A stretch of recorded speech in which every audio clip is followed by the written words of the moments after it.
likely to have in your home, or at least should have in your home. We're talking about a fire extinguisher. It could save your life and your family, but do you know how to use it? The Defender's Michelle Bowden has the story you need to see to keep your family safe.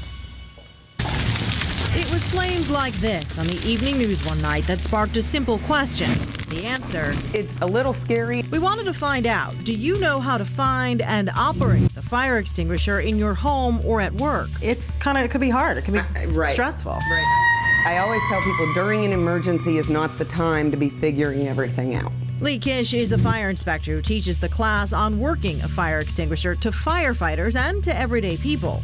90% of people will tell me, though, they've never actually put their hands on it and they've never tried to use it. She used what's called a fire extinguisher simulator to walk me through it. But it puts a fire up on the screen, and then you use a laser fire extinguisher to put the fire out. Remember, pass. You pull the pin.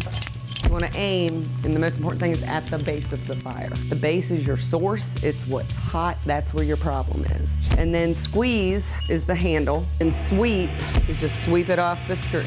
Easy, right? Guarantee you I'm gonna mess this up. Okay. I manage the P, pulling the pin, aiming and squeezing. Down low on the bottom of the fire. And I'm sweeping.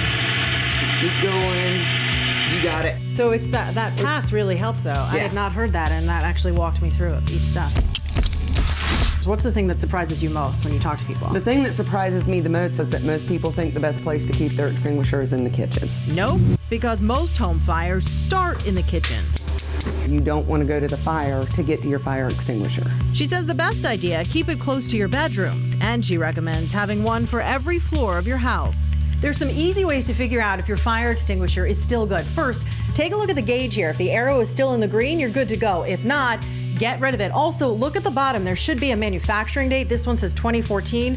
They're good for 5 years from that date. And when should you use one? Honestly, don't ever want you to use the fire extinguisher. For me, it's get out and stay out. Call 911, let the firefighters come in and do their job.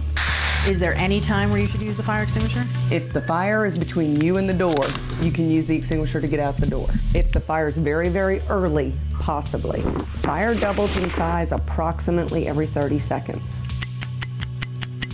It's a good idea to practice when you're not in the heat of the moment. And if you do, go outside because it's gonna make a mess. If it gets on you, it gets in your mouth, it's not a big deal. The chemicals aren't bad for you, they just don't taste great. But remember, this could save your life or that of your kids. In Charlotte, Michelle Bowden, NBC Charlotte. Well, if you have a story the Defenders need to know about, email the Defenders at WCNC.com. You can also send your tip to WCNC by calling or texting 980 to WCNC 36. All right, back to the weather now. A live look at